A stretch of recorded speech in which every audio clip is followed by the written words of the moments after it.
Empezamos ya este último coloquio de la 25ª edición de los coloquios de cultura visual contemporánea.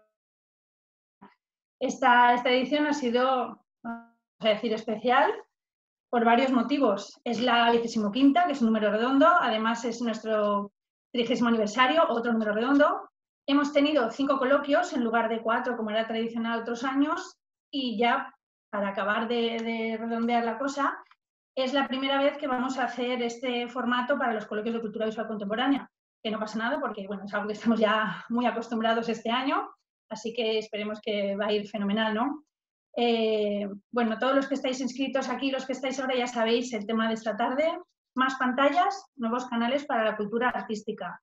Vamos a dar un poco un repaso a, no sé si llamarlos nuevos canales o no, porque ya son canales que están totalmente entre nosotros, pero sí por diferenciarlos de los tradicionales, ¿no? Bueno, vamos a ver cómo sirven para difundir la cultura artística, ¿no? Como puede ser las redes sociales, los podcasts, las plataformas de contenidos. Y para eso, pues tenemos 3 invitados que son muy conocidos en sus ámbitos. Si os parece, los voy a presentar los 3 ahora y luego iremos dando paso a cada uno, pero así luego ya pues se hace, todo va más ligero. Entonces, empezamos por Miguel Ángel Cajigal. Muy buenas tardes. Él es historiador del arte y músico. Es divulgador cultural. Se le conoce principalmente como el barroquista, sobre todo en Twitter, aunque bueno, trabaja en diferentes plataformas digitales, ¿no? Twitter, Instagram, YouTube. Además, colabora en Radio Galega, en el Condensador de Flujo de Televisión Española y en el proyecto Prensa Escola del diario La Voz de Galicia. Y aún tiene tiempo para dirigir el máster en Educación en Museos y Espacios Culturales de la Universidad Miguel de Cervantes. Nuestro siguiente invitado es Eduardo Escudero. Es director de negocio de A Contracorriente Films, licenciado en Derecho. Desde 2008 trabaja en esta distribuidora y productora de cine. Está especializada en cine europeo independiente con potencial de llegar a un público amplio. A Contracorriente Films es actualmente la distribuidora de capital español líder en el mercado de salas. Y también se ha especializado en segmentos tan diversos como puede ser el cine familiar o lo que más nos interesa esta tarde, ¿no? Como los documentales de arte. En este género mantiene acuerdos estratégicos con las productoras más importantes del mundo, con películas de mucho éxito sobre grandes artistas, y también tiene acuerdos con galerías y museos como el Prado. Por último, Sonia López. Ella es licenciada en Historia del Arte y máster en Gestión Estratégica de la Información y el Conocimiento. Actualmente se dedica de forma independiente a la curaduría de contenidos. Ella es consultora digital, productora de podcast y diseñadora de audio corporativo. Además, trabajó durante 16 años en el Museo de Arte Contemporáneo de Barcelona como directora de contenidos digitales, donde desarrolló, entre muchas otras cosas, Radio Web MACBA, que fue un proyecto pionero muy conocido en el ámbito nacional. Además, ha trabajado en el desarrollo de Second Canvas, una exitosa plataforma de contenidos digitales para museos. Y también ha impartido clases como profesora invitada, por si también le quedaba algo de tiempo, en varias universidades. Así que, si os parece, empezamos ya por el primero de los invitados, Miguel Ángel Cajigal. Tienes el micro ya para ti y la pantalla. Y como os he dicho, si podemos, apagamos todos los micros, por supuesto, y las pantallas. Muchas gracias, Miguel Ángel. Buenas tardes. En primer lugar, muchas gracias a la Fundación Mainer y a todos los que hacéis posible este encuentro, que yo creo que va a ser muy interesante, y por darme el honor de poder participar con Eduardo Escudero y con Sonia López, que para mí es un honor estar aquí, y contaros un poco lo que es mi experiencia en las plataformas que más o menos tengo, ¿no? Y sobre todo, yo para esta tarde llevo unos días planteándome como una pregunta, ¿no? Que son esto de las nuevas o no tan nuevas pantallas, ¿no? ¿En qué consisten exactamente o qué oportunidades ofrecen o si no las ofrecen? Porque a veces corremos un poco el peligro de dejarnos cegar por las novedades cuando nos resultan tremendamente sugerentes, pero tenemos que analizar, yo creo que detrás de cada novedad, si realmente hay una herramienta que nos puede resultar útil o no. En ese sentido, yo siempre pongo un ejemplo, ¿no? Y es que en la mente del público, en la mente de la mayoría de la gente, los recursos digitales Pienso, por ejemplo, YouTube, los canales de distribución como pueden ser las grandes plataformas de streaming. Para mucha gente resultan como una herramienta que puede hacer más sencillo que tu trabajo se conozca, ¿no? Yo recuerdo que durante muchos años esto era algo que se decía mucho, ¿no? Por ejemplo, yo tengo la experiencia no solo en la parte de la historia del arte, sino también más o menos de cerca en el mundo musical, y durante muchos años se escuchaba esta especie de casi de, no sé si decir un mantra, pero por lo menos una frase de buen deseo, que era que ahora, bueno, ahora que está Internet, pues si te dedicas a la música, pues tienes muchas más plataformas para que la gente conozca tu trabajo, ¿no? Y yo siempre digo un sí pero no. Y ese sí pero no o no pero sí, podemos, según si somos optimistas o pesimistas, podemos dar la vuelta a la frase en una dirección o en la otra. Quiere decir, desde mi punto de vista, que es cierto que las plataformas no tan nuevas y las nuevas también suponen una oportunidad, pero al mismo tiempo suponen un reto. Por ponerlo muy sencillo y por seguir con el ejemplo de la música. Si tú eres un joven músico, una joven chica que tocas el piano, compones, una compositora joven, hacer llegar tu música o tu trabajo o tu arte al público a día de hoy es difícil de momento. No es tan sencillo como lo puede ser en la mente de mucha gente. Y no es mucho más sencillo de lo que podía serlo hace 30 años, porque simplemente los retos han cambiado. ¿Cuáles eran los retos hace 30 años si tú eres una joven compositora o una joven promesa del piano o tenías un grupo musical fantástico que hacíais las cosas muy bien? Pues hace 30 años el reto era que te conociese alguien que pudiese mover tu trabajo, como se suele decir, y a partir de ahí organizarte y ya está, ¿no?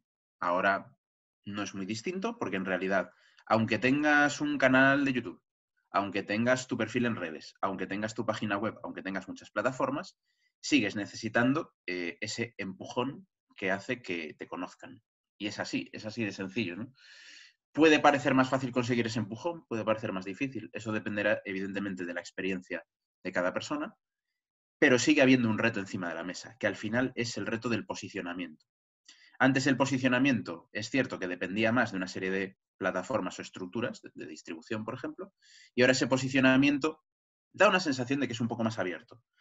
Pero en el fondo no siempre tiene por qué ser más abierto. ¿Por qué hago todo este speech así como un poco ambiguo?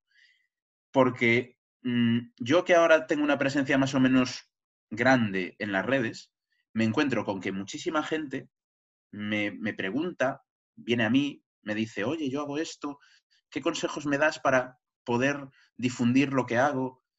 Y yo siempre digo, pues en primer lugar, tener claro que las nuevas plataformas, las no tan nuevas plataformas, por ejemplo, las redes sociales, son como una cantera, donde vas a tener que picar mucha, mucha, mucha piedra y no vas a conseguir resultados inmediatos. Con lo cual, al final, la idea de picar mucha piedra y no conseguir resultados inmediatos recuerda mucho al método más o menos tradicional, ¿no? Es como, pues hace 30 años, si querías triunfar en cualquier mundo artístico, tenías que picar mucha piedra y tenías que tener mucha paciencia, porque no sabías exactamente cuándo te iba a llegar la visibilidad. Y ahora es más o menos parecido. Es decir, es cierto que hay atajos, sobre todo atajos que si tienes un buen respaldo económico o de visibilidad a través de determinadas personas, te pueden ayudar mucho. Pero es cierto que los retos siguen siendo realmente muy parecidos, con la diferencia, y esta es la parte que a mí me gusta siempre recalcar, de que hace 30 años no llegaba tanta gente, o por lo menos no teníamos acceso a las cosas que hace tanta gente como tenemos hoy.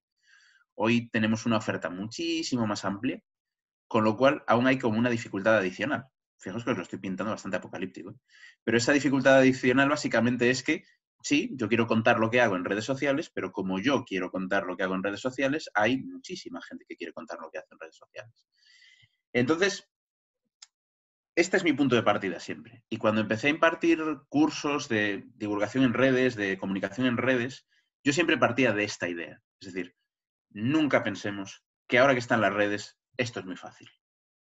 Ahora está YouTube, me hago un canal de YouTube y fantástico, todo el mundo va a conocer lo que hago. O me hago un Instagram y todo el mundo va a conocer lo que hago. Porque gente que quiere darse a conocer en YouTube o en Instagram hay muchísima.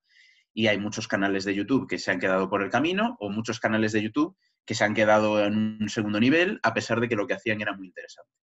Así que partiendo de esta base, ahora vamos a ver la otra parte, ¿no? Es decir, ¿realmente no hay oportunidades nuevas con las nuevas plataformas? Claro, sí, hay muchísimas oportunidades nuevas. Pero esas oportunidades nos obligan a cambiar el chip. Es decir, tenemos que empezar a pensar de una manera completamente nueva si queremos que lo que hacemos o nuestro mensaje llegue a través de las nuevas plataformas. Por ejemplo, primera cosa que tenemos que asumir de las nuevas plataformas. Las nuevas plataformas nos igualan a las personas que generamos contenido, a las personas que se dedican a una actividad artística, nos igualan con nuestra audiencia. Fijaos, por ejemplo, que hoy estamos aquí y estamos, todas estas personas que nos estamos escuchando mutuamente y que nos vamos a escuchar, estamos en pie de igualdad. Hay una persona que modera y evidentemente dice que primero yo, luego Eduardo, luego Sonia vamos a hablar, pero el resto de personas también vais a participar. Esa idea de igualdad para mí es una de las partes más importantes y más interesantes de las nuevas plataformas, porque permiten que cualquier persona plantee preguntas a una directora de cine, a un artista plástico que le interesa su obra, a una catedrática de universidad que analiza cultura contemporánea, a un arqueólogo. Podemos dirigirnos directamente a la fuente de información y eso es una novedad inmensa, que yo creo que no llegamos a valorar del todo, ¿no? Yo, por ejemplo, que soy, como se comentaba antes, ¿no?, probablemente más activo en Twitter que en las otras redes, Twitter sigue siendo visto por la mayoría de la gente como un sitio donde la gente se va a pelear, ¿no?, a discutir, a ponerse de uñas, a tirarse los trastos a la cabeza, fundamentalmente en dos temas, política y deporte. Entonces, política y deporte, y hay un montón de gente que tiene esa idea. Tiene la idea de que Twitter es un infierno, donde todo el mundo está siempre guerreando, peleándose, tirándose las sartenes a la cabeza. Y yo a veces, para desafiar esta idea, aquí no lo voy a poder hacer porque, bueno, por no enrevesar mucho esto y no cambiar la imagen y tal, pero una cosa que hago muchas veces en las clases es coger y en el ordenador abrir mi perfil, mi cuenta de Twitter, y enseñarles a todas las personas que asisten a la clase qué veo yo en mi cuenta de Twitter, ¿no? Y en mi cuenta de Twitter solo hay cultura, arte, instituciones culturales, intercambio y de vez en cuando algo de ruido, pero el ruido siempre se puede colar, ¿no?, pero muy poquito. ¿A dónde quiero llegar con esto? Quiero llegar con esto a que ese contacto directo nos da mucho miedo al principio, y da mucho miedo, y a todo el mundo le da miedo al principio, pero tenemos que ser también muy responsables a la hora de gestionarlo. En el sentido de que si no queremos ruido, no tenemos que generar ruido. Pero si mantenemos una cierta higiene de redes, podemos tener exactamente el contenido que queremos y podemos conectar directamente con ese contenido que queremos y sobre todo con las personas que generan ese contenido, que para mí, con mucha diferencia, es lo más valioso. Con esta óptica que yo planteo, es con la que yo defiendo que las plataformas digitales, Twitter, Twitch, Instagram, YouTube, son actualmente el mejor de los canales para el aprendizaje que existe. Fijaos que es bastante atrevido decir esto.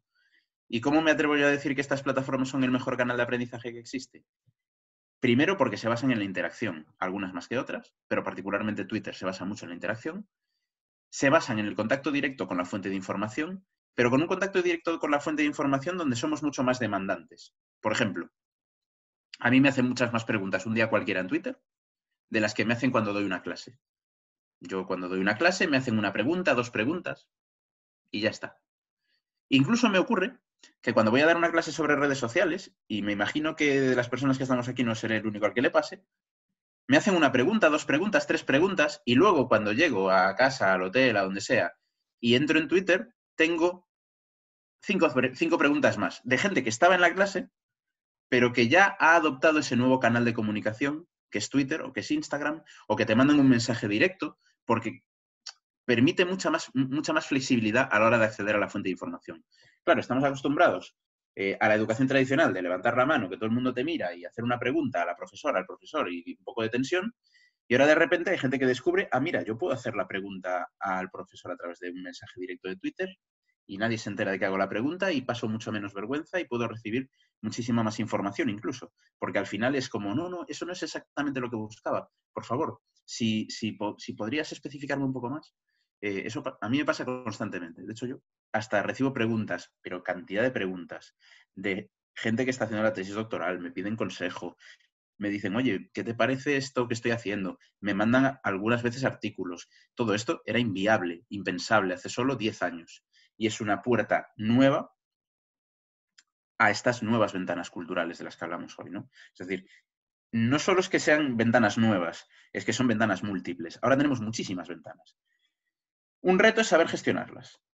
Para mí, clarísimo. Es decir, huir un poco de la infoxicación, es decir, del exceso de información, y por eso yo hablaba hace un minutito de esa higiene en redes, que consiste básicamente en, vale, vamos a tener un pelín de disciplina de esto es lo que me interesa, esto es lo que me interesa, esto no me interesa, y esto sí, voy a canalizarme. Porque ya sabemos que tenemos que tener en cuenta una cosa importante, y es que las plataformas sociales, todas ellas son propiedad de empresas privadas, que su interés principal es que nos pasemos mucho tiempo dentro de ellas, nada más. Es decir, somos su mercancía, literalmente. Entonces tenemos que recordar que ni YouTube, ni Twitch, ni Twitter, ni Instagram son como el oxígeno o la luz del sol, que no tienen propiedad. No, estas plataformas sociales sí tienen propiedad. Y sus intereses no tienen por qué ser los nuestros. Pero si tenemos en cuenta esto, tanto desde el punto de vista artístico, de creadores artísticos, como desde el punto de vista de creadores de contenido, como desde el punto de vista del público, de la audiencia, les podemos sacar muchísimo partido. Incluso a efectos colaborativos. Para poneros un ejemplo de cómo de colaborativos podemos ser, yo quería comentaros precisamente una iniciativa que, de las muchas que tuve este año, precisamente por culpa de la cuarentena, que es la iniciativa Picasso en cuarentena, que me parece como muy óptima para comentarla hoy aquí, para que os hagáis una idea de hasta qué punto estas plataformas nos pueden abrir una nueva manera, ¿no? Porque cuando hablábamos de nuevas ventanas, a mí se me vino a la mente esta idea de ventanas múltiples y probablemente mi mayor experiencia este año con ventanas múltiples fue esta iniciativa de Picasso en cuarentena. ¿Qué fue Picasso en cuarentena? Si tenéis Twitter, lo único que tenéis que hacer es poner hashtag Picasso en cuarentena y veréis más o menos lo que fue. La iniciativa parte de la Universidad de Málaga, del Departamento de Historia del Arte de la Universidad de Málaga, y lo que hacemos entre la Universidad de Málaga, la Casa Natal de Picasso de Málaga, el Pompidou de Málaga y yo, es organizar online en Twitter las clases prácticas de la asignatura de artes de vanguardia en España en el siglo XX. De manera que teníamos a todo un montón de alumnado, que era el alumnado de la asignatura. Esto os lo pongo como ejemplo para que os imaginéis la cantidad de cosas que podemos hacer con estas plataformas. Si no recuerdo mal, eran como unos 50 alumnos, estoy hablando de memoria. Y lo que hacíamos era que desde Casa Natal de Picasso o desde mi cuenta, cada semana planteábamos la clase práctica abierta en Twitter. Con el hashtag, nosotros lanzábamos una temática y el alumnado, la profesora María Jesús y nosotros, las dos personas que más o menos activábamos el cotarro, que éramos Carlos de Casa Natal y yo, íbamos viendo cómo todo el alumnado iba respondiendo y haciendo sus prácticas en público en Twitter. Fijaos que esto es un poco la nueva característica para mí más importante de las plataformas que tenemos en la mano, que es que todo es más transparente y todo es más evidente, ¿no? Las clases prácticas normalmente de una universidad se celebran en un aula encerrado donde solo está el alumnado y el docente. Y esta clase práctica se desarrollaba a la vista de cualquiera que tuviese interés en el tema, cualquiera que tuviese interés en Picasso, y de hecho fomentábamos que cualquier persona pudiese participar, lo cual nos parecía muy interesante, ¿no? Nos parecía interesante que, oye, no, si te interesa, participa tú también, aunque no seas ni alumno de la UMA, ni seas profesora, ni simplemente tienes interés en las vanguardias, dialoga con el alumnado, dialoga con el profesorado, dialoga con todos. Esto para mí es un ejemplo, porque no solo estas nuevas pantallas nos permiten enseñar, y yo creo que tenemos que quitarnos esa obsesión, porque las redes sociales son plataformas para enseñar, porque en realidad las redes sociales son plataformas para intercambiar. Y si usamos las plataformas tecnológicas como espacio de intercambio, que es lo que estamos haciendo hoy, básicamente, tendremos una retroalimentación mucho mayor. Porque al final fue lo que nos ocurrió. Si la Universidad de Málaga y el Departamento de Historia del Arte de la Universidad de Málaga hubiese decidido hacer estas prácticas, pues a través de una videoconferencia con todo el alumnado, como se hace cualquier otra cosa, habría estado muy bien, como puede estar en toda la educación que se lleva haciendo en los últimos meses, porque no queda otro remedio, pero no habría existido ese feedback exterior, ¿no?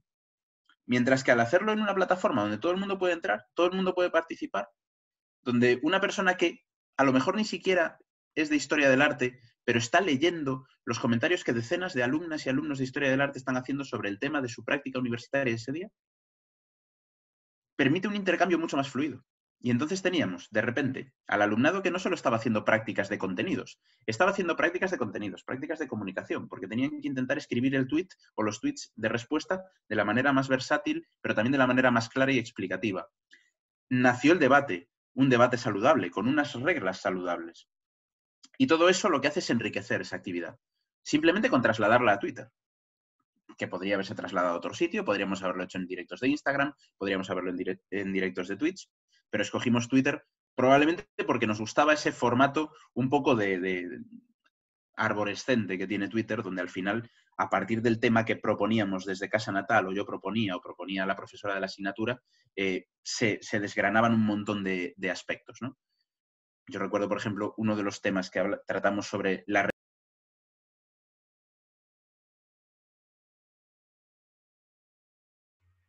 Miguel Ángel, se te ha desconectado el micrófono. Sí, el micro.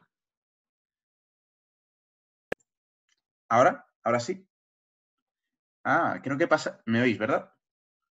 Vale, creo que he pasado la mano por delante del ratón táctil sin darme cuenta. Decía que uno de los temas que lanzamos, por ejemplo, es un tema clásico, como es el de la representación que Picasso hace de todas las mujeres que pasaron por su vida desde un punto de vista de relación de pareja, ¿no? Y con tanta gente aportando contenido y conocimiento, porque además el alumnado estaba trabajando con bibliografía, estaba aportando bibliografía, imágenes, sus propias opiniones, llegamos a lugares que no eran lugares al uso, en realidad. Entonces yo diría que este es el gran aporte que pueden hacer estas nuevas ventanas y estas múltiples ventanas. Pero tenemos que entrar en ellas sin miedo, ¿no? Sobre todo, sin ideas preconcebidas y teniendo en cuenta que tenemos que estar como en permanente estado de experimentación, porque nos pueden sorprender, nos pueden desafiar y nos pueden llegar a territorios que no eran los que esperábamos, ¿no?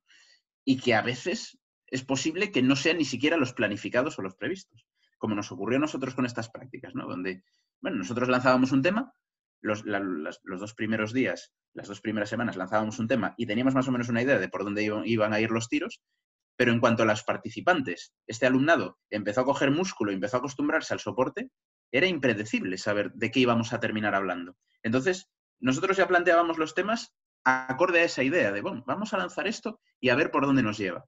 Y al final acabamos extendiendo las clases prácticas durante casi toda la semana, porque lanzábamos los temas al principio de la semana y el alumnado iba participando a lo largo de toda la semana. Había gente que participaba el miércoles, el jueves, se revivía un poco el tema y todo esto redundaba en lo que para mí es la gran virtud de las plataformas digitales. Y con esto ya termino y paso la palabra. Las plataformas digitales nos permiten introducir cualquier universo que nos interese dentro de nuestra vida. ¿Nos interesa la literatura? Podemos seguir a nuestras escritoras y escritores favoritos. Podemos conocer su proceso porque nos lo cuentan. ¿Nos interesa la arqueología? Podemos no solo seguir a las grandes instituciones arqueológicas, sino que podemos tener a cientos de arqueólogos y arqueólogas a los que vemos trabajar todos los días, nos ponen al día de sus novedades. Y no solo es que estemos más actualizados en la información, sino que sobre todo recibimos la información de una manera mucho más orgánica. Porque las redes no reproducen para nada, la mayoría de ellas, el patrón tradicional de información, en el que hay un emisora de información y el resto todos son receptores. Sino que las redes privilegian sobre todo una información colaborativa. Y esa idea de información colaborativa para mí es lo más importante, ¿no? Y con esto, solo con un ejemplo que uso muchas veces en realidad, termino. Cuando un día yo estaba en el museo precisamente de Málaga, haciendo un hilo en directo, porque una cosa que me gusta mucho es cuando voy a un museo nuevo, descubrirlo en Twitter en directo, e ir contando y tuiteando en directo lo que voy viendo, a veces durante horas. Me paré delante de una maravillosa tumba que hay en el museo. Si conocéis el Museo de Málaga, es uno de los momentos más espectaculares del museo, porque es la tumba de un guerrero que está dentro del museo, musealizada. Y justo en el momento en el que yo estaba tuiteando la tumba, las arqueólogas que habían excavado la tumba se pusieron a tuitear conmigo. Y colgando del tuit en el que yo enseñaba fotografías de la tumba, ellas empezaron a colgar fotografías del momento en el que habían excavado esa tumba y dando muchísima información adicional. Eso para mí es un ejemplo de todo lo que aportan estas nuevas ventanas. pero tenemos que asumir que no van a ser solo nuestras, sino que crecerán en la medida en la que sepamos compartir las ventanas con el resto. Y hasta aquí. No sé si me he pasado mucho de tiempo, pero... No, ha estado muy bien. Muchas gracias, muchas gracias. Bueno, pues ahora tenemos que dar paso al siguiente invitado, Eduardo Escudero, que es de A Contracorriente Films. Pues nada, Eduardo, tienes la palabra. muchas gracias, Cristina. Pues también lo primero, agradecer a Fundación Mainel por organizar este evento y contar con A Contracorriente Films.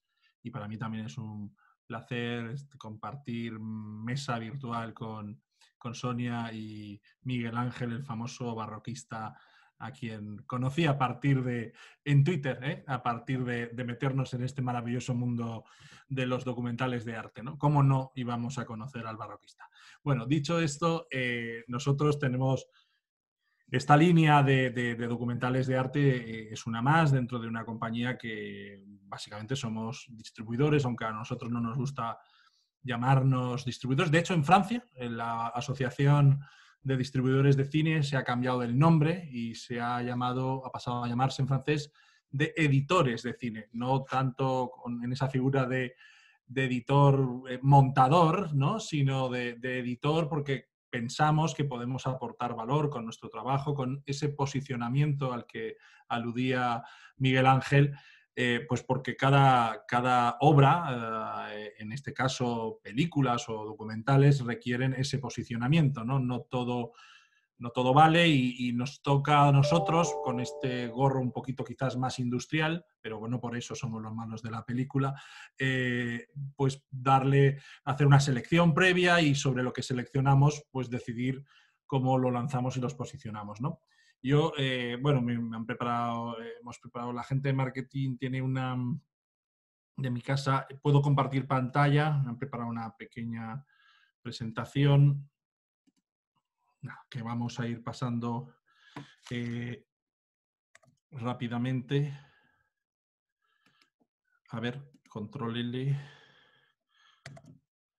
Ahora. Bueno, nosotros lo hemos agrupado, estos documentales de arte pensados para el cine, los hemos agrupado en esta colección que le llamamos Los Grandes del Arte, Arte en Pantalla. Lo primero que hicimos nosotros, como digo, somos distribuidores y productores de películas. Hemos producido pues, la película ganadora del Goya de Bookshop, La Librería, de Isabel Coixet, y producimos cada año 2 o 3 películas y estrenamos películas de ficción como más de 30 cada año, ¿no? Pero hace 2 o 3 años nos fijamos que había cada vez iba creciendo una mayor demanda en los cines y curiosidad por disfrutar en las salas de la mejor manera posible, óperas, ballets. Entonces indagamos y vimos que las óperas y ballets ya había 2 distribuidoras que los estaban trabajando muy bien, una con sede aquí en Valencia, versión digital, y otra Rising Alternative. Y dijimos, bueno, pues quizás este no es nuestro territorio, ¿qué está funcionando bien en otros territorios? Y vimos, por ejemplo, que en el Reino Unido y en Italia había unos documentales de arte que cada vez funcionaban más y mejor, ¿no? Así que contactamos con estos proveedores y les sedujimos. Uno de ellos es Seven Arts, que bajo su marca Exhibition on Screen empezó simplemente rodando las mejores exposiciones o exhibiciones en galerías, en museos. Pero bueno, la cosa ha ido evolucionando y aunque ese es su nombre original de Exhibition on Screen, pues ahora ya pues hay cada vez más parte ficcionada en estos documentales, ¿no? Realmente en el Reino Unido hasta British Airways le ha abierto un canal en sus aviones a Exhibition on Screen, o sea que son proyectos ya muy consolidados en su país. Otro grande es Nexo Digital en Italia, que produce y distribuye, además ellos son distribuidores también en Italia, con muchísimo éxito. Cada uno de estos documentales tiene decenas de miles de espectadores y nos fijamos en ellos y pues también dijimos, pues tenemos que tener su producto, ¿no? Aquí en España. Y también Magnitudo, ¿no? Vimos cómo crecían Magnitudo, que también es italiana y que se ha especializado también en producir estos grandes documentales de arte, ¿no? Uno de ellos, pues, Bernini, que obviamente para cualquier amante del barroco, pues tiene que ser una gozada, y esperamos que así lo haya sido, ¿no? En su pase por cines. Nosotros, claro, tenemos este producto y decidimos que tenemos que darle el posicionamiento ese al que hablábamos, tenemos que darles un plus, que no basta con traer, importar, doblar, que es lo que hacemos, doblar, poner una voiceover o subtitular los documentales y hacer su marketing, ¿no? Sino que tenemos que darles un valor añadido, que estas películas no dejan de ser eso, películas, y por tanto hay que tratarlas como tales, ¿no? Y empezamos a empujar a que la Seminci, Valladolid, pues considere la inclusión de, por ejemplo, este documental de Degas, el Festival de Cine Español de Málaga, fuera de competición y en un pase especial, pues obviamente algo que tenía que ver con el joven Picasso, pues se hizo un pase especial en el Museo Picasso y de Málaga.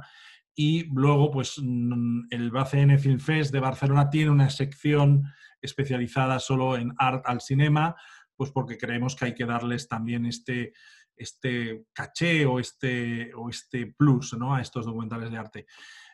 También en los cines Verdi y Conde Duque, que gestiona a la propia Contracorriente, hemos conseguido lo que me gustaría que se trasladase a todos los cines de España, en eso estamos, que cada martes y jueves llega un documental de arte, aunque ya estén estrenados, no los nuevos pues llegan una vez al mes, pero los antiguos se vuelven a proyectar y es milagroso. Estamos antes de la pandemia, pues estábamos hablando de que iban fidelizadas 1000 personas a ver estos documentales a las 12 de la mañana, a las 4 de la tarde, a las 6 de la tarde, ¿no? Sí, es decir, que el poder fijar un día y unas horas de forma periódica ayuda muchísimo a la comercialización de estos y a llegar a más gente, ¿no? De estos documentales.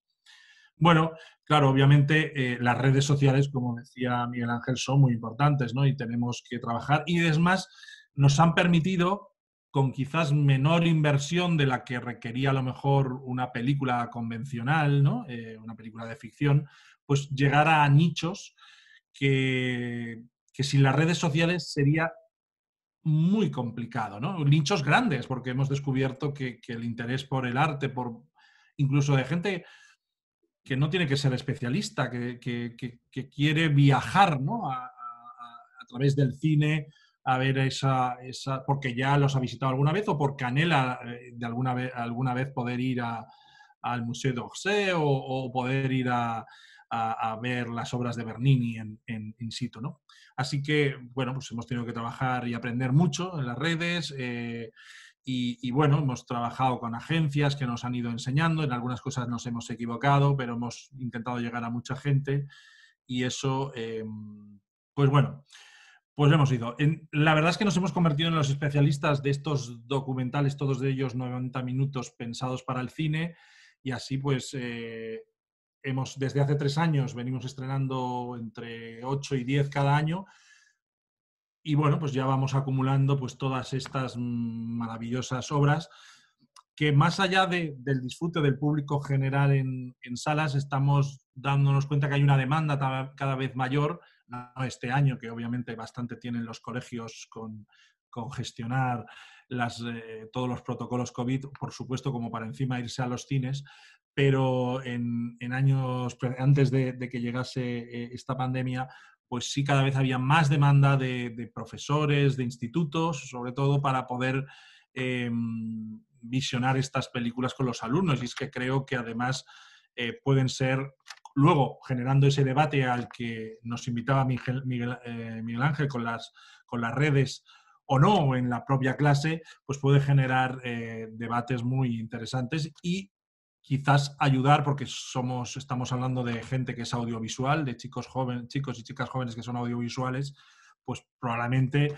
ayuda mucho más que a lo mejor un libro, con todos los respetos, que a lo mejor les parezca un poquito tostón, ¿no? Tener que leer incluso 3 páginas sobre el Renacimiento, ¿no? Y entonces ven cualquiera de estas películas y creo que avanzamos mucho más, ¿no?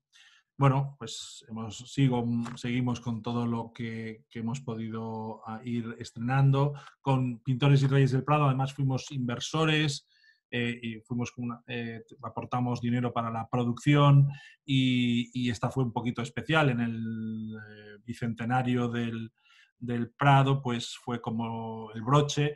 en el que además tuvimos la oportunidad de contar con un narrador en pantalla que le daba un valor, además cinematográfico, estupendo, que era Jeremy Irons.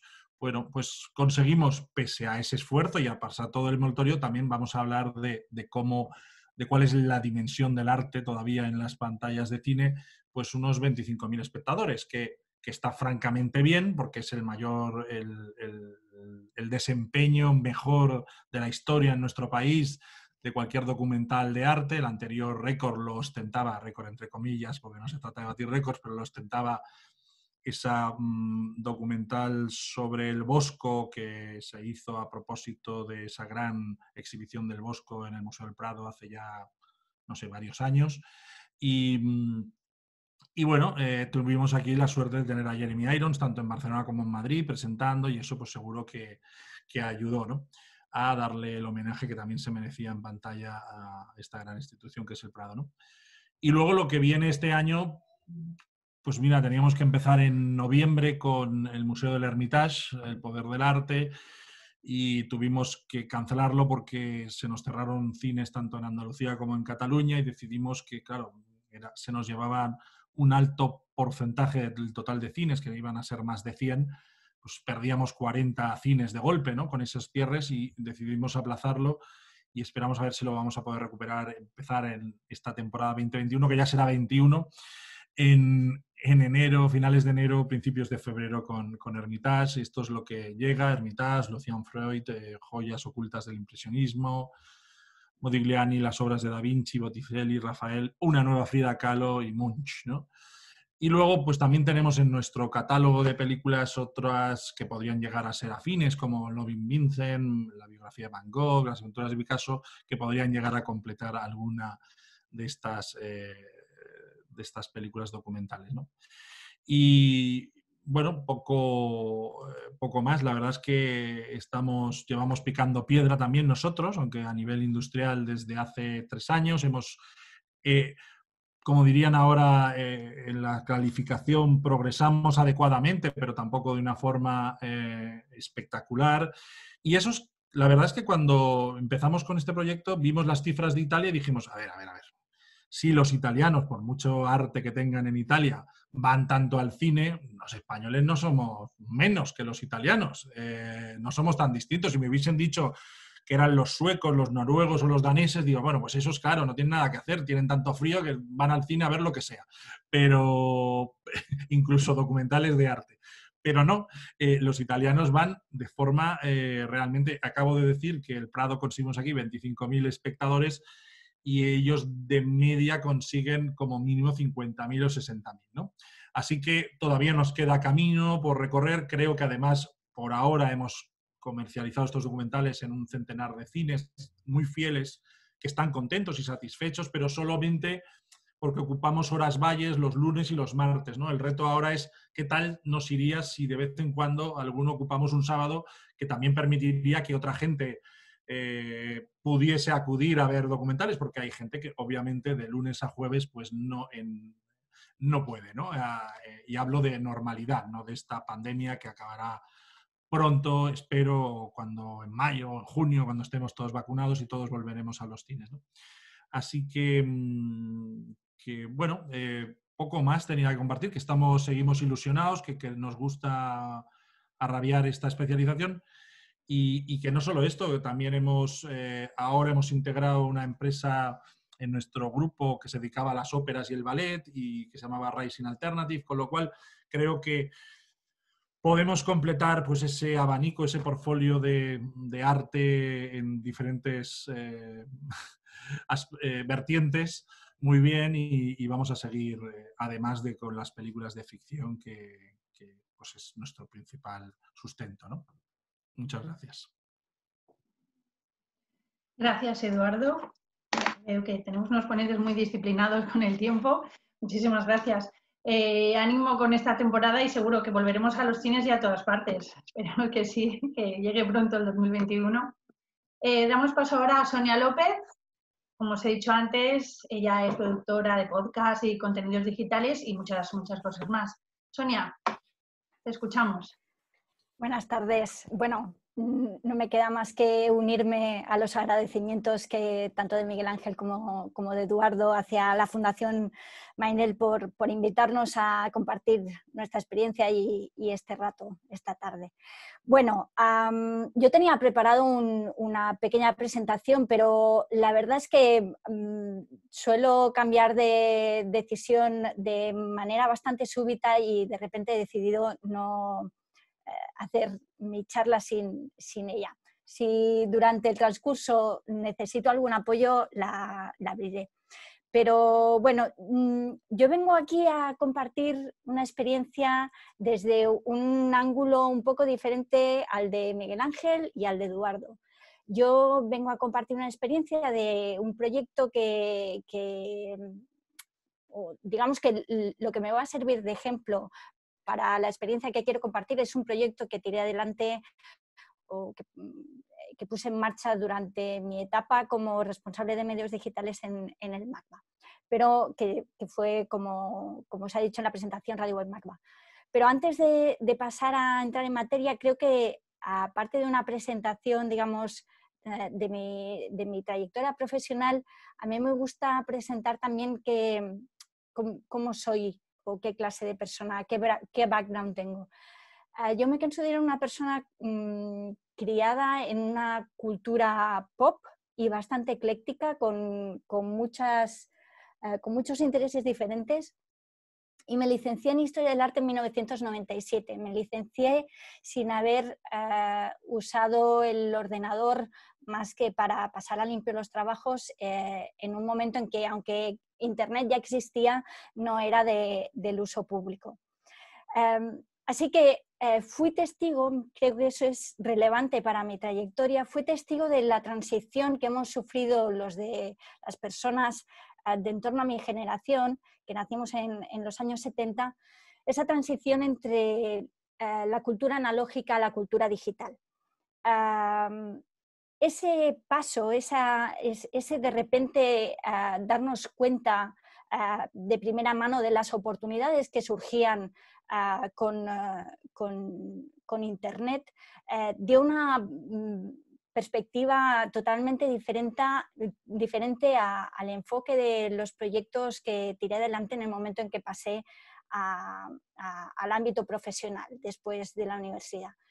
Yo empecé a trabajar en el Museo de Arte Contemporáneo de Barcelona, en el MACBA, en el año 2000 aproximadamente, en realidad un poco antes, como informadora de sala, y empecé en programas públicos en el año 2000, con esta perspectiva de que se había producido a través de la introducción de Internet en nuestro día a día un cambio profundo de la perspectiva con la que teníamos que acometer tanto la producción de contenidos como la distribución. El punk, unos años antes, nos había enseñado el do it yourself, y Internet en ese momento nos estaba enseñando otras formas otras posibilidades de distribución de los contenidos. Estoy hablando de una época pre-2.0, pre-redes sociales y seguramente una época dorada de Internet en el sentido de la ausencia todavía de demasiados intereses económicos dentro de lo que representa la circulación de la información.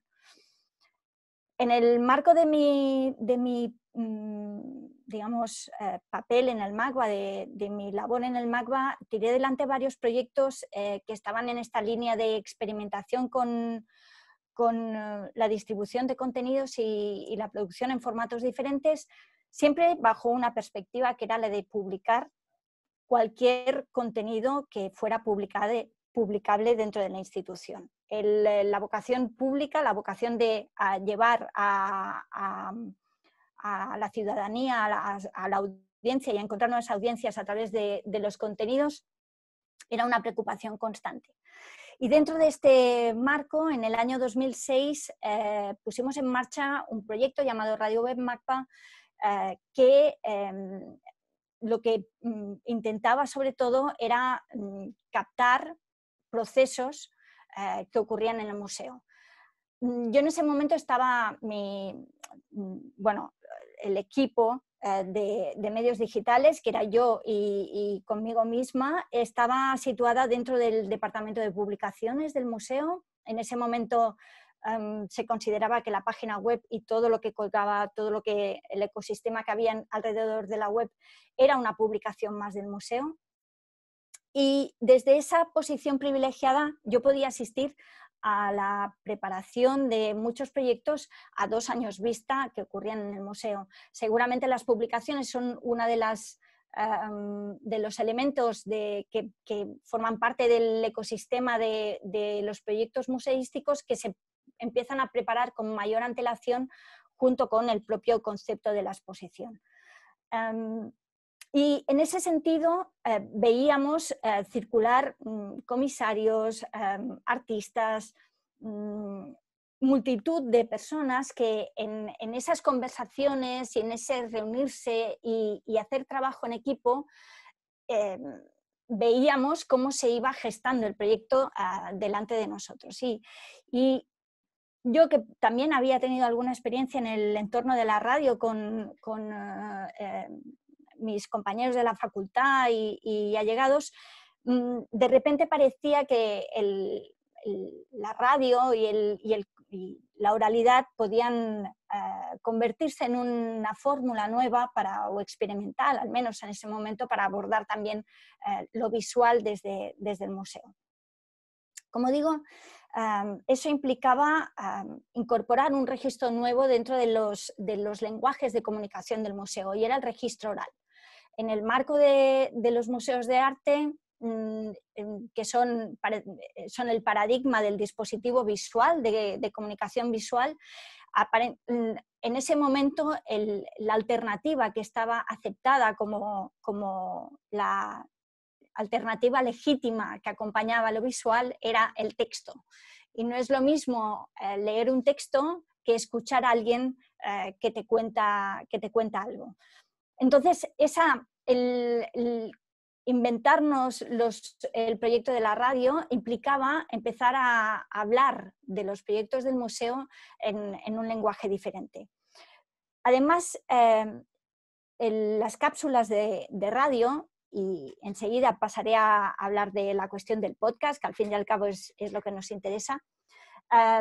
Las cápsulas de la radio exigían al espectador o solicitaban, o llamadlo como queráis, un tiempo determinado, una atención, y además creaban intimidad y una cierta conexión emocional.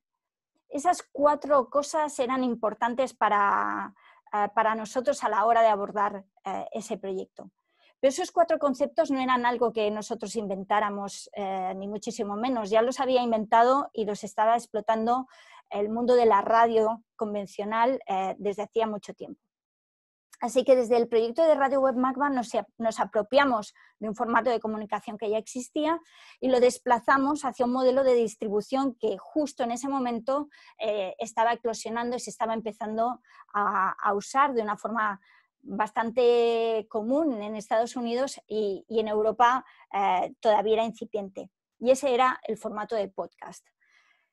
Podcast, a veces me pongo un poco nerviosa cuando escucho a gente diciendo que podcast viene de la introducción del iPod de Apple. Es lamentablemente un error bastante repetido. Podcast es un acrónimo de las siglas Play on Demand y Broadcast del inglés, y esa cuestión del Play on Demand es la clave del podcast y es en realidad lo que sigue definiendo el formato, que es que el oyente puede escuchar cuando quiera y en el momento que quiera, en las circunstancias que quiera, ese contenido que le estamos proporcionando. Y eso es lo que aleja el formato del podcast del formato de la radio convencional. Eso es lo que le da al podcast un tiempo particular y también una relación particular con el oyente. Con esta perspectiva introduciendo los podcasts y el formato de la radio dentro de la institución, lo que hacíamos de alguna manera era querer ir más allá de los límites o trascender los límites del propio museo, tanto los físicos, por supuesto, porque de repente estábamos creando un espacio, yo detesto la palabra virtual, pero en realidad así era, un espacio más del museo, no eran sus salas, pero era un espacio en el que ocurrían también cosas. También trascendíamos los límites del museo cambiando el registro del lenguaje con el que hablábamos de los proyectos del museo y nos dirigíamos a un público nuevo. Y también cambiaba sus tiempos, porque los tiempos del podcast y los tiempos de producción eran unos tiempos completamente diferentes a los de otros formatos de comunicación del propio museo.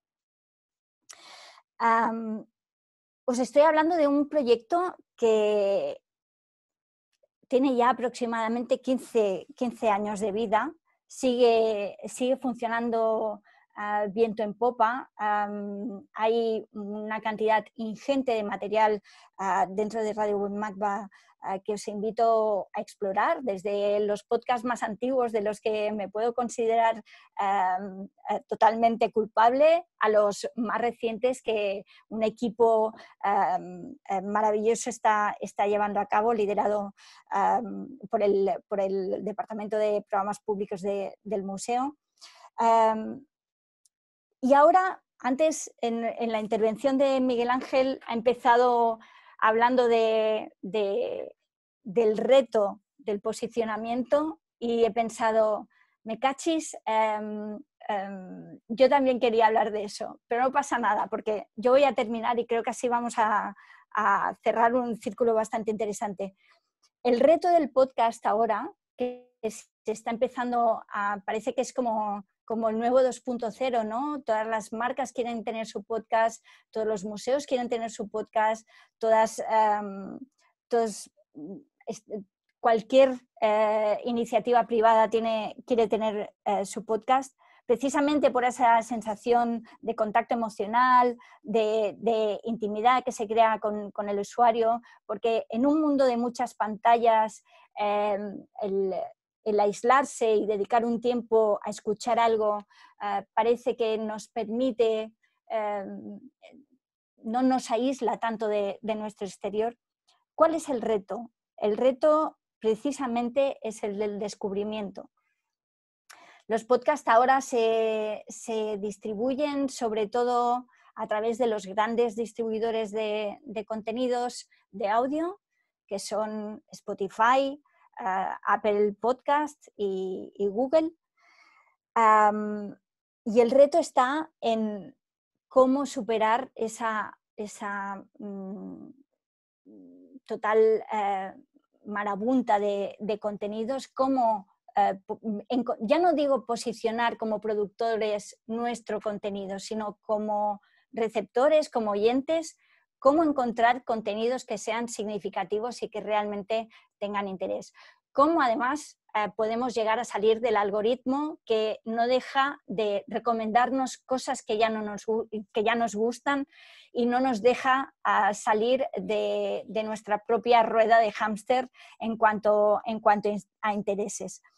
Para mí la respuesta a eso está en la curaduría de contenidos y en ese sentido creo que enlaza este interés con algunos de los aspectos que también comentaba Miguel Ángel, que es que al final las recomendaciones y la prescripción de los iguales es lo que nos puede ayudar a descubrir nuevos contenidos, porque realmente para mí el podcast es uno de los formatos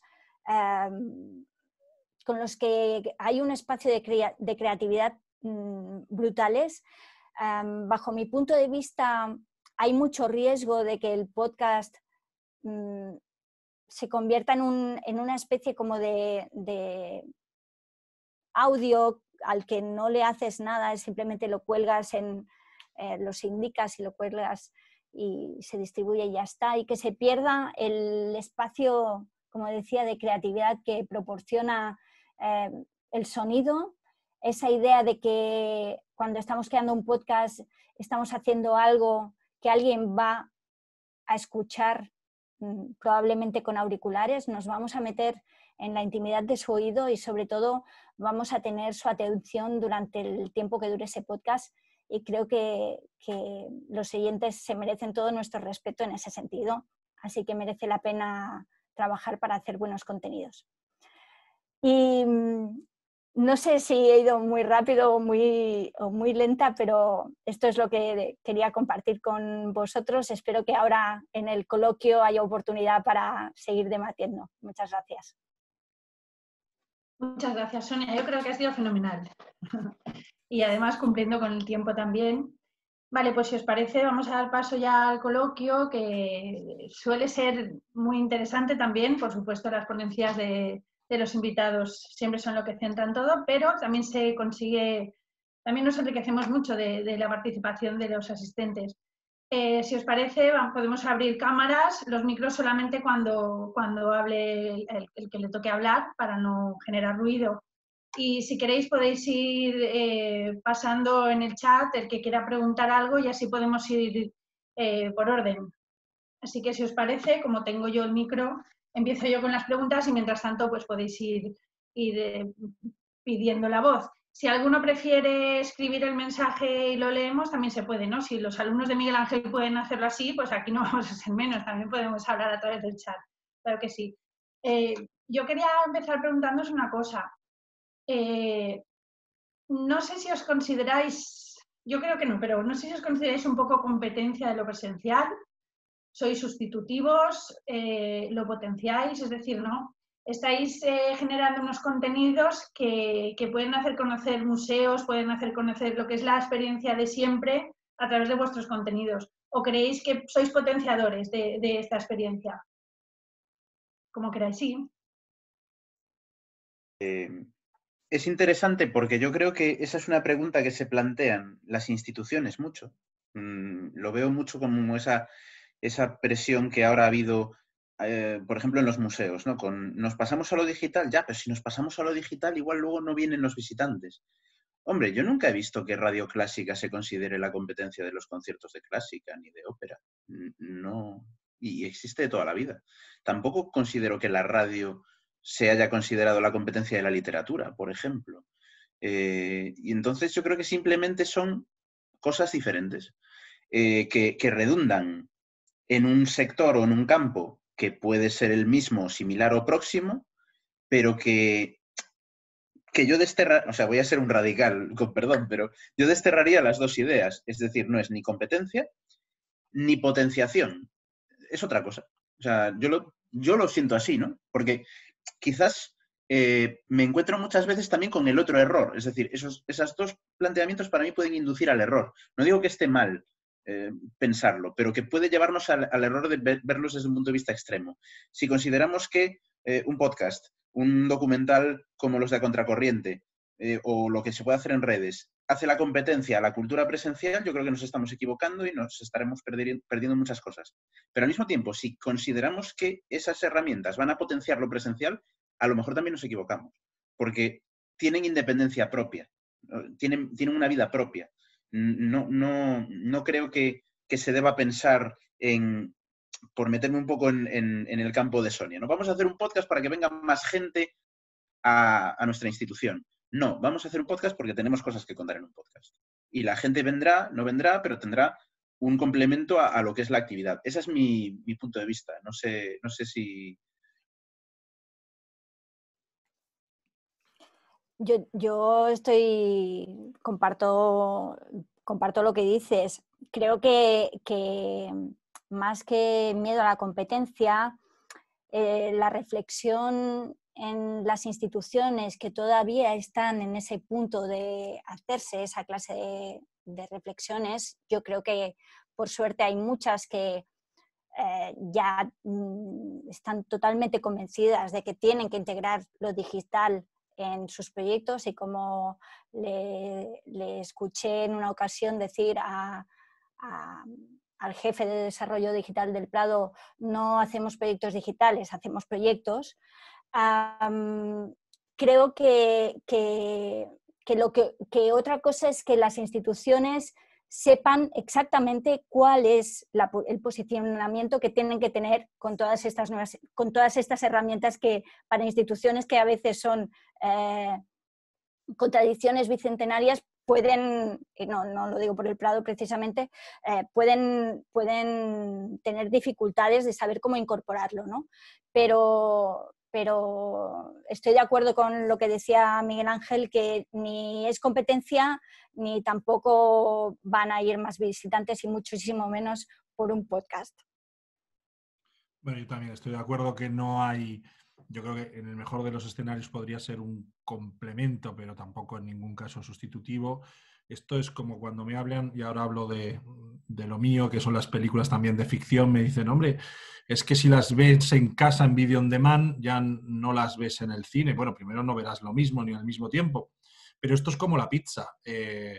Tú te puedes pedir una pizza estupenda en casa y está muy bien y sabe muy bien, pero cuando te la tomas, la misma pizza, a lo mejor de la misma pizzería, pero con amigos con un mantel a cuadros y disfrutando de la compañía de los amigos, pues sabe todavía distinto, ¿no? Pues yo creo que lo uno no quita lo otro, ¿no? Puedes comer pizza en casa y mucho mejor y más a gusto en un restaurante y creo que puedes degustar de un documental de arte que hable sobre Rafael, pero también te puedes ir a Italia y ver sus grandes obras y vas a quedar más impresionado todavía porque será otra experiencia completamente distinta, ¿no?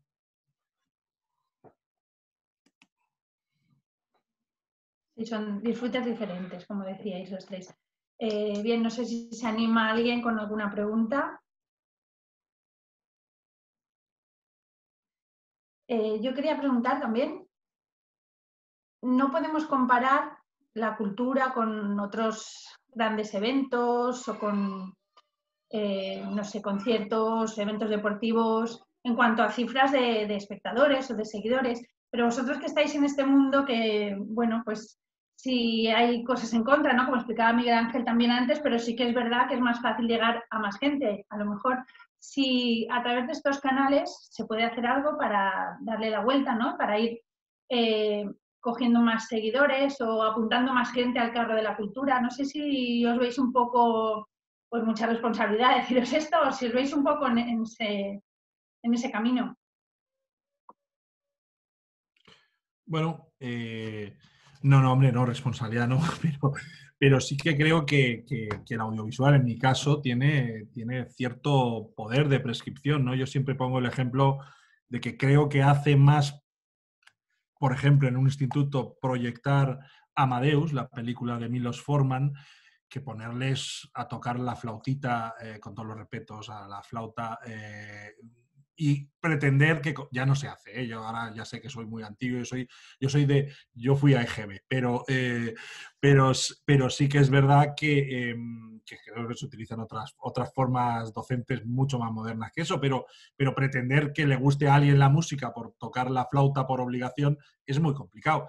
Y, sin embargo, a lo mejor sí que conseguimos que uno de 60 que visionan Amadeus se queden impresionados con todas las licencias artísticas y de ficción que obviamente se puede tomar una película, pues hagan más porque se interese más por la obra de Mozart y quiera escuchar más que si se lo dice a palo seco el docente de turno, ¿no? Y en este caso, pues yo creo que nosotros sí que tenemos, con todo lo que hagamos, con los documentales, pues también pues tenemos esa posibilidad de acercar, ¿no? Y en concreto con los documentales de arte, de acercarlos a una gran... Más ahora, por el momento, los hemos limitado a cines, ahora van a entrar en plataformas nuestros documentales, esperamos que más de una, y por tanto, pues serán accesibles a más gente, ¿no? Y yo creo que nos vamos a sorprender de que a los cines iban los que iban y esperamos que sigan yendo y vayan más, pero que en el consumo digital on demand pues va a haber también muchas decenas de miles de personas, ¿no? Y con lo cual dirás, ostras, aún hay aún tenemos salvación en este país, ¿eh? Aún, así que creo que nos vamos a sorprender gratamente.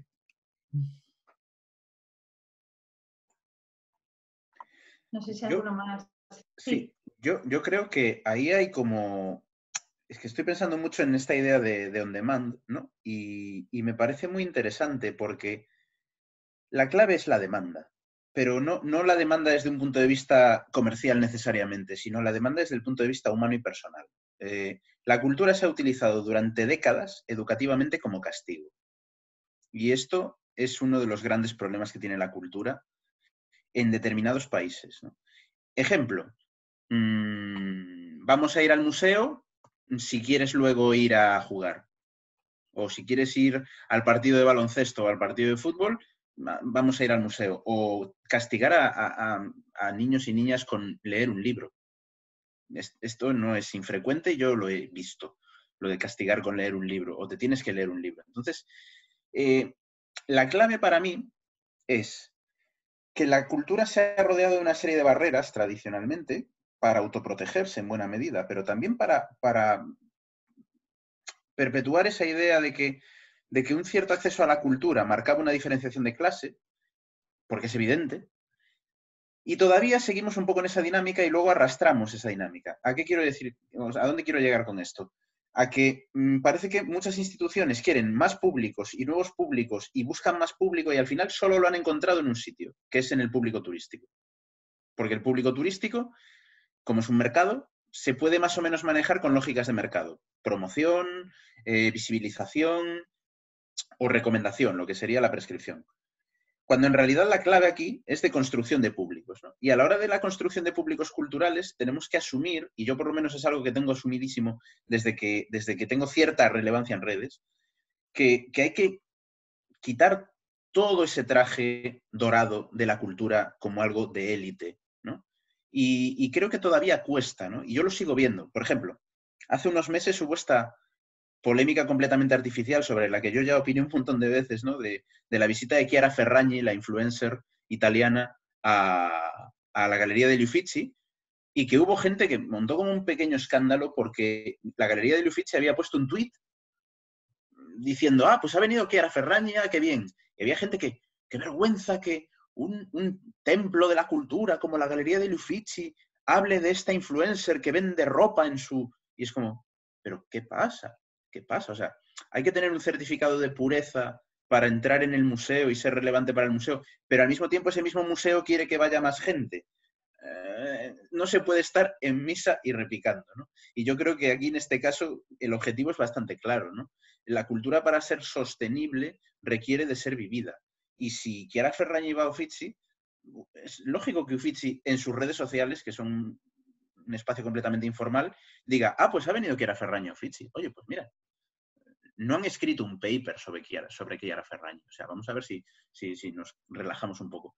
Pero en el fondo, seguimos manteniendo esta dinámica. Yo recuerdo una foto que uso muchísimo en mis clases, que seguro que la conocéis porque la habréis visto muchas veces, que era una foto de un grupo de adolescentes en el Rijksmuseum de Ámsterdam, mirando el teléfono móvil en la sala de la ronda de noche de Rembrandt, ¿no?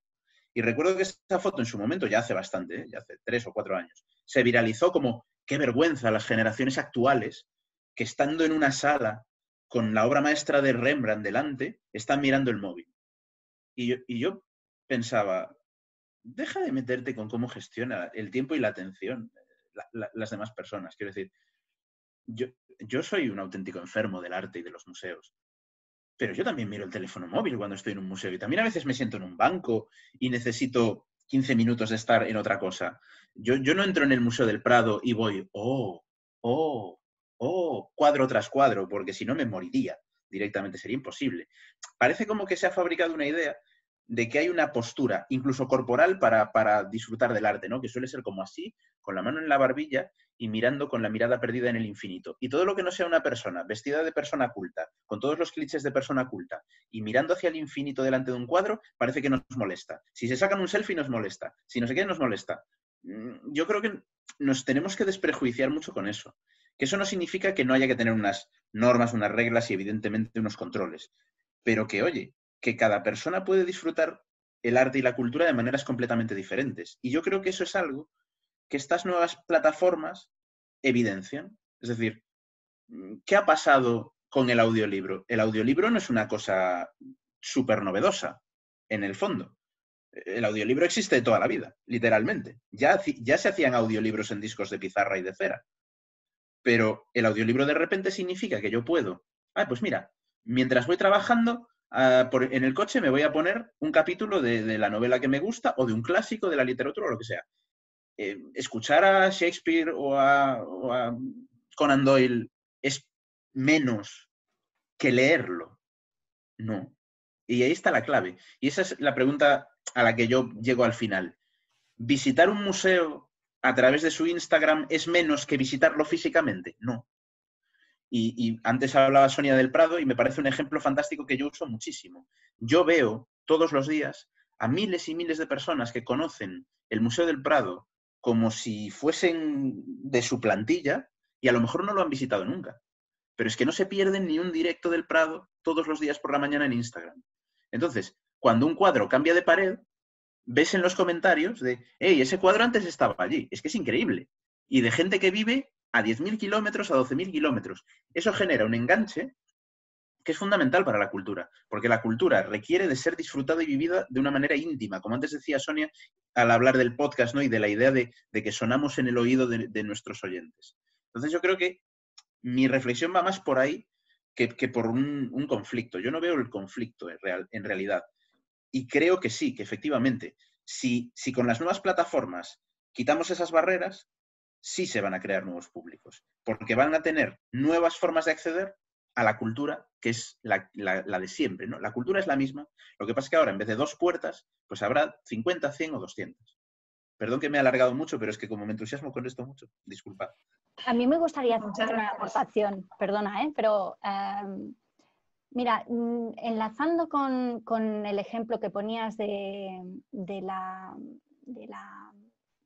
ronda de noche en el Reich, y para polemizar un poco, ¿no? Porque si no, siempre estamos todo el rato de acuerdo y es un aburrimiento. A mí esa foto, caray, si yo como madre, el día que voy con mis hijos al museo, chicos, ahora vamos a dejar la pantalla un momento. Y yo creo que el asunto, estoy totalmente de acuerdo contigo y polemizo un poco por crear ambiente. Cada uno puede gestionar su tiempo y su modo de visitar como quiera. Pero es que creo que hay que repensar cómo le enseñamos a los chicos, a las chicas, a visitar los museos. ¿Qué quiero decir? Yo casi siempre que voy a museos, la primera vez, como todo el mundo, lo veo todo. Pero cuando repito, yo voy a ver 1, 2, 3 obras, una sala y ya. Y me gusta quedarme delante de una obra y darme tiempo, un tiempo que yo no sé cuánto va a ser, para estar delante de ella y dejar que ocurran cosas dentro de mí, ¿no? Viendo la obra. Cuando ocurren esas cosas es cuando me dan ganas de compartirlo, pero creo que la experiencia de la visita al museo también se tiene que reconsiderar de alguna manera. Ese pase como de uno detrás del otro y del reconocimiento y del lo tengo que ver todo, que está totalmente desconectado con nosotros mismos, sino de lo que se espera de nosotros en la visita al museo, lo que se espera de cualquiera que va a visitar un museo. Creo que es el problema de base, no el hecho de que los chavales estén mirando el móvil en realidad, sino que a lo mejor llevan 2 horas dando vueltas por el museo y naturalmente su atención ya está bajo mínimos, ¿no? Y a lo mejor si solamente les llevaran a ver la ronda de noche y a estar un rato, a lo mejor ese ejercicio de sacar después el móvil y buscar en Wikipedia o compartir la experiencia, lo que sea, sería algo, digamos, como que estaría dentro de un ciclo de experiencia más complejo, ¿no? Que yo creo que es lo que sería recomendable, al menos bajo mi punto de vista.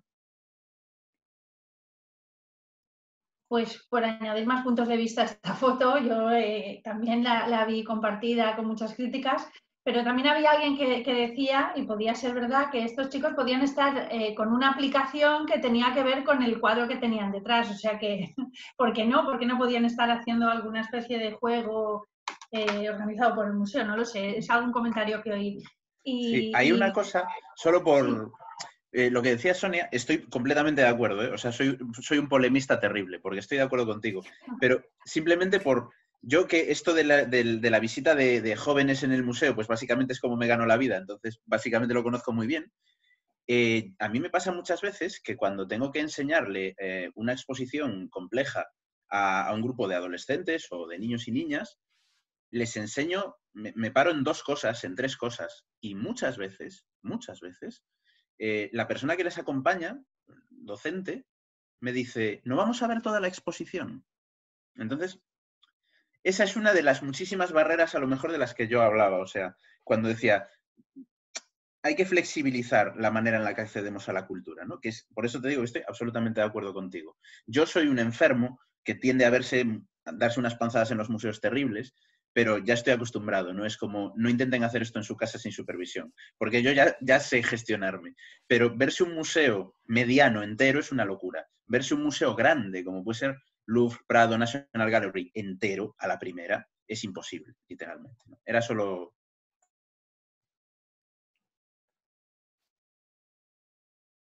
Jorge, tienes una pregunta. Jorge Sebastián. Sí, por abrir un poco el turno desde casa, que seguro que hay. Quería lanzaros a los tres una pregunta racimo, digamos, pero no sé si querríais compartir. Habéis explicado, creo que de manera muy, muy, muy interesante y muy convincente, los puntos fuertes de vuestras respectivas especialidades, de aquello que hacéis.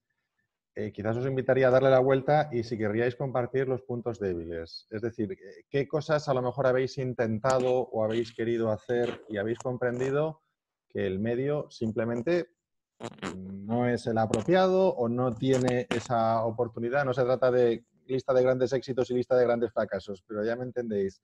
¿Qué se puede aprender de la experiencia en el sentido de decir, oye, pues, o quizás todavía no estamos no estamos lo suficiente maduros o la tecnología todavía puede llegar a nuevas líneas, pero en fin, sin ponernos especialmente negativos, y creo que con lo que ya se lleva dicho ya hay mucho que pensar y mucho que hacer, pero a lo mejor también darle la vuelta a la reflexión y en qué cosas pensáis que todavía no se puede o que simplemente no es el medio apropiado.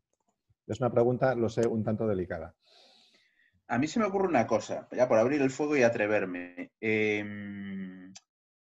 A ver cómo lo digo. Lo voy a decir, no pretende ser ofensivo, pero lo voy a decir. La comunicación en redes sociales tiende al gregarismo. Entonces, ese gregarismo es algo que a mí me resulta muy incómodo. Y pongo un ejemplo sencillo. Si a mí por algo me gustan las redes sociales es porque puedo leer opiniones diferentes de la mía. Pero sabemos que las redes sociales, incluso desde el punto de vista tecnológico, no están pensadas para eso. Los famosos algoritmos lo que buscan es lo contrario. Es hacer de cámara de resonancia de tu propio pensamiento para que estés más tiempo conectado, ¿no? Entonces, a mí me ocurre que a veces es como que hay gente que puede tener la sensación de que o bien yo busco que piensen como yo pienso, o bien que eso es lo correcto. Es decir, que yo tengo razón y entonces que hay que darme la razón.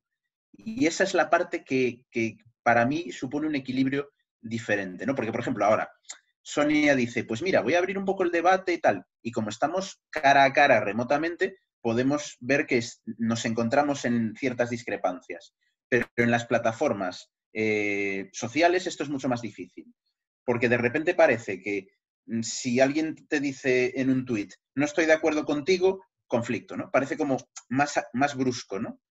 Y noto eso, ¿no? Que se genera como una especie casi de fe, que a mí me resulta un poco incómoda, en lo que el prescriptor de opinión, influencer, llamémosle como queramos, hace, y lo veo bastante extensible a casi todos los formatos, ¿no? De hecho, yo uso un ejemplo para esto. Posiblemente los documentales más famosos de la historia de España son los de Félix Rodríguez de la Fuente, ¿no? Y yo siempre digo lo que sería si Félix Rodríguez de la Fuente hiciese documentales en la era de Twitter, porque sería tremendo, ¿os imagináis? Cuando el ave esta coge al venado y se pone a volar, todo Twitter bramando diciendo eso es fake, eso es falso, está arreglado, porque realmente estaba arreglado. Es decir, los documentales de Félix Rodríguez de la Fuente eran maravillosos porque estaban escenificados. ¿Os imagináis a todas las biólogas y biólogos de España diciendo, pues eso no es del todo correcto? Eso que acaba de decir no es preciso, ¿no? Entonces, yo creo que para mí una de las claves o en los que más estoy reflexionando últimamente es precisamente esa idea, ¿no? Desmitificar un poco también la voz de autoridad, ¿no? Y yo creo que es demasiado fácil tender a la idea de autoridad, porque al mismo tiempo es seductora, me parece, ¿eh?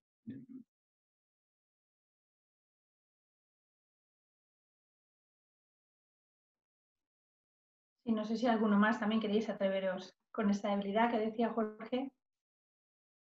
Bueno, yo muy brevemente, para mí trabajar específicamente en los podcasts, una de las cosas que más me cuesta, digamos, manejar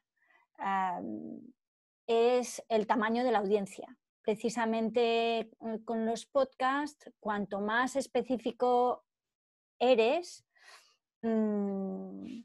y encuentras el grupo de oyentes que se puede, digamos, fidelizar a lo que tú estás, a tu contenido, pues mayor éxito se supone que tienes, ¿no?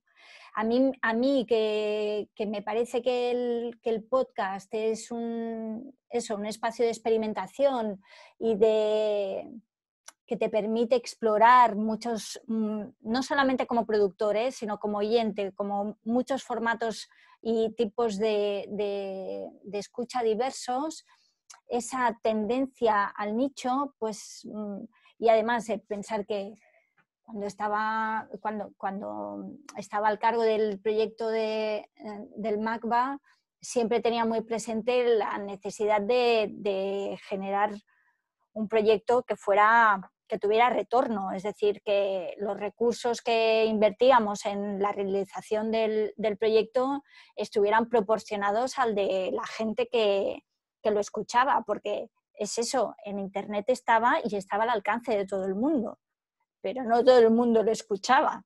Que creo que es un proyecto que tenía unas cifras súper correctas, ¿eh? Pero bueno, siempre existía ese temor, ¿no? Como de no llegar a la gente suficiente. En nuestro caso, lo que más nos frustra, aparte de que el barroquista no nos retuitee los estrenos de la temporada de arte, no, bromas aparte. No, nosotros sí que queremos hacer algo también abierto, porque obviamente esperamos un retorno, invertimos un dinero y obviamente tiene que haber un retorno adecuado a esa inversión. Y sí que nos frustra mucho que la película es la misma, los cines la proyectan con la misma calidad casi en toda la geografía española, o diría que en toda la geografía española, y sin embargo hay unas diferencias por zonas en España que además nosotros hacemos todo lo contrario. Cuando vemos que una zona, una población es floja, dices, bueno, pero yo no me creo que aquí no haya al menos 100 personas que no estén interesadas, ¿no? Algo estamos haciendo mal. Es verdad que intentamos compensarlo porque las redes cada vez nos permiten ser más nicho, incluso en Facebook podemos targetear y hacer publicidad. Mira, queremos que se vea en Aranda de Duero, ¿no? En usuarios de Facebook, y eso nos lo permiten las redes, ¿no? Y podemos cada vez ser más quirúrgicos, ¿no? Pero sí que nos produce una gran frustración, la gran diferencia en la recepción que hay también dentro de nuestra geografía española, y ya no hablo de poblaciones pequeñas porque he puesto el ejemplo de Aranda, que a lo mejor puede estar justificado, sino capitales de provincia que, ojo, hay una diferencia de Bilbao a otras ciudades que es muy llamativo, ¿no? Y entonces eso, pues bueno, encajaría pues también con el acceso a la cultura, que siempre ha sido más elitista, que hablábamos antes, y que viene pues también de esa tradición, probablemente pues de estar asociada a la cultura hasta ahora, o el acceso a la cultura a cierto nivel socioeconómico y tal, que en el cine no debería darse, porque el cine, y además los precios son distintos en diferentes zonas, es bastante...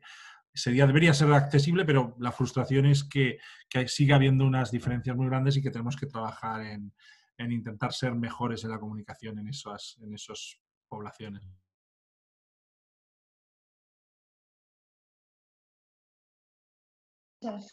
Muchas gracias. No sé si alguien tiene alguna pregunta más.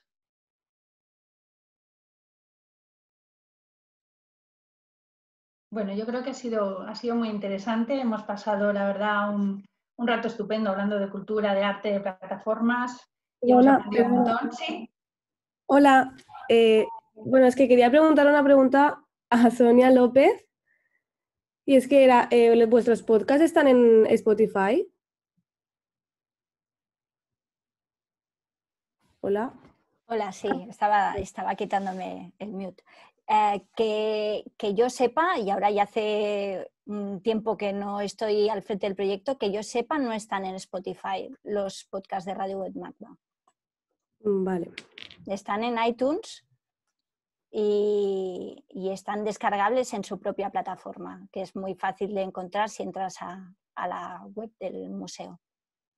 Vale, muchas gracias. De nada. ¿Alguien más? No sé si se anima alguien, aunque no se pregunte. Bueno, Miguel Ángel ha compartido ahora. Yo por seguir abusando de la organización, una cosa que quizás esto es también más para Sonia y Miguel Ángel, podría ser también para Eduardo, el tema de la lengua, ¿vale? El tema del castellano como plataforma compartida y como, en fin, posibilidad de difusión. A mí personalmente me ha ocurrido ser encontrado y encontrarme con gente interesantísima en Colombia, en Argentina, en México, que, bueno, no sé, que en algunos casos, por así decirme, los había buscado, pero en otros casos ha sido bastante casual o serendípico, o como queramos decirlo ahora, y supongo que por parte de ellos es conmigo lo mismo.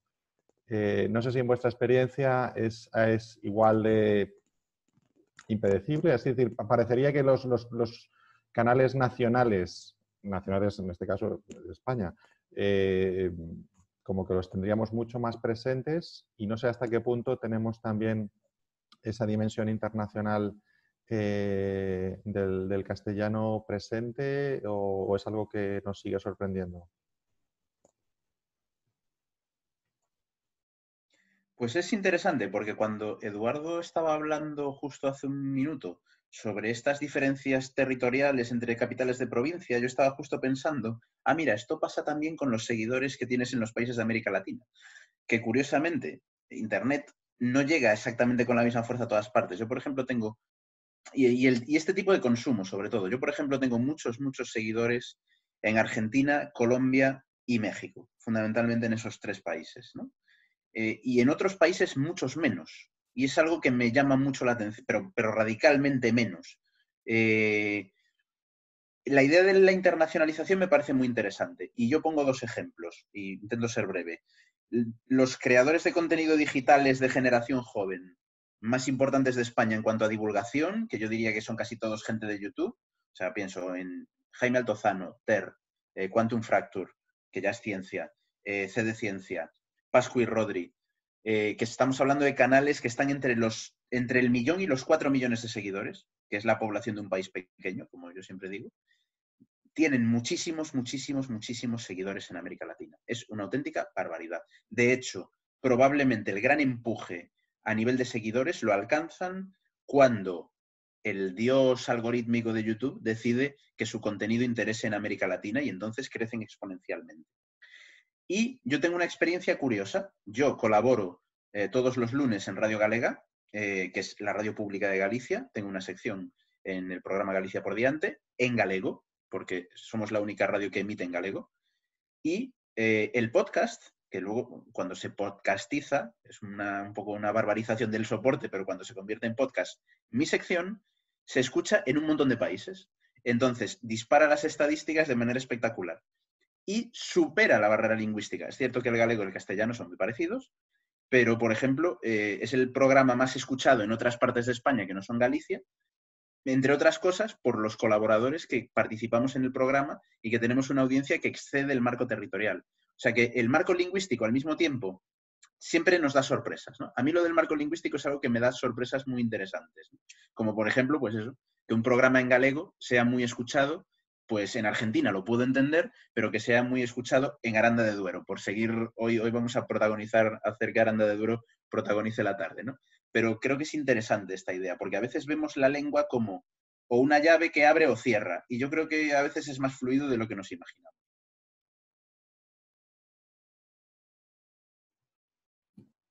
Yo en el caso en general, cuando trabajaba en el MACBA, es que simplemente, bueno, el problema de la lengua venía porque al ser un registro único, el MACBA, en el caso específico del MACBA, es una institución que trabaja 3 idiomas, el catalán, el castellano y el inglés. Cualquier soporte escrito está siempre publicado en esas 3 lenguas, salvo alguna excepción de algún catálogo, pero son pocas. Precisamente al pasar a un registro oral, no veíamos viable hacer doblajes de voiceover, ni era para nada operativo hacer 3 versiones de cada programa, entre otras cosas porque entrevistabas a gente, tal. Bueno, os tengo que decir que este proyecto empezó con presupuesto 0, ¿eh? O sea, era una cosa hecha muy al do it yourself, estilo punk, de tocar en el garaje. Pero entonces el criterio que seguimos, que nos pareció como de aplicar sentido común, era, vale, como casi siempre hay un entrevistado, el entrevistado ¿en qué lengua habla? ¿En francés? ¿En castellano? ¿En catalán? ¿En inglés? Pues todo el programa se hacía en esa lengua y después todos los recursos de texto que iban asociados al programa se traducían a los 3 idiomas vehiculares del museo. En ese sentido, eso polarizaba muchísimo las estadísticas en cuanto a contenidos y al marco territorial que se alcanzaba, ¿no? Y en ese sentido era, bueno, trabajar con el hecho, pues eso, de que todo era como... podía ocurrir cualquier cosa. De hecho, tenemos algún programa en francés, que no era una lengua, digamos, normal dentro del museo, y aún así, pues están muy bien, ¿no? Yo creo que las lenguas, pues cuantas más mejor. Bueno, nosotros estamos limitados. El mundo audiovisual así profesionalizado es otro mundo especial. Nosotros nos basamos en la territorialidad y, por tanto, cada país es un pack de derechos y tenemos que añadir Andorra o no, si queremos también explotar Andorra. Así que cuando nosotros, en ese sentido, pues nosotros no nos podemos plantear estas dudas, y que por el momento y como los espectadores que conseguimos en el mejor de los escenarios, como hemos dicho, son 25.000, aunque en nuestras películas de ficción sí que distribuimos muchas películas y estrenamos en Cataluña, en catalán y en euskera en el País Vasco, pues todavía no se justifica el volumen para ponernos encima a doblar en las lenguas de España, ¿no? Más allá del castellano con una voiceover y subtítulos, ¿no? Pero bueno, todo se andará, es decir, yo creo que si vamos creciendo iremos incorporando lenguas de aquí. Y respecto a afuera, pues sí, si nos animamos y esto lo consolidamos primero en España, que todavía no está consolidado, pues bueno, a lo mejor nos animamos a comprar derechos también para toda LATAM, ¿no? Y Latinoamérica, que así llamamos, y bueno, pero hoy por hoy estamos centrados en nuestro país. Muy bien, pues muchas gracias. Ahora sí, yo creo que si no hay más preguntas, podemos ir finalizando el coloquio.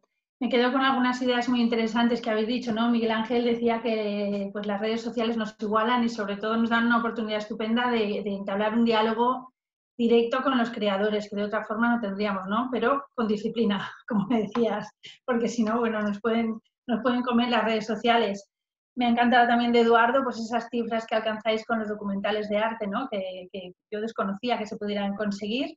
Y me quedo también con lo que nos ha dicho Sonia de los podcasts, que son como más íntimos, ¿no? Nos ayudan un poco a desconectar de las pantallas y que a pesar de ser más íntimos nos aíslan menos del mundo que tanta pantalla.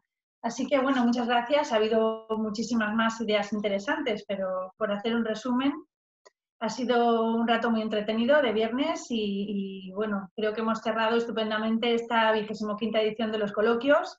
Y esto, como las fallas y los Sanfermines, pues ya declaramos abiertos la siguiente edición de los coloquios. Quedáis emplazados, todos los asistentes y vosotros también, al primer viernes de noviembre de 2021. No os preocupéis que os lo recordaremos, no os preocupéis. Y bueno, muchas gracias a todos, buen fin de semana y hasta el próximo encuentro. Gracias a vosotros. Muchas gracias. Buen fin de semana.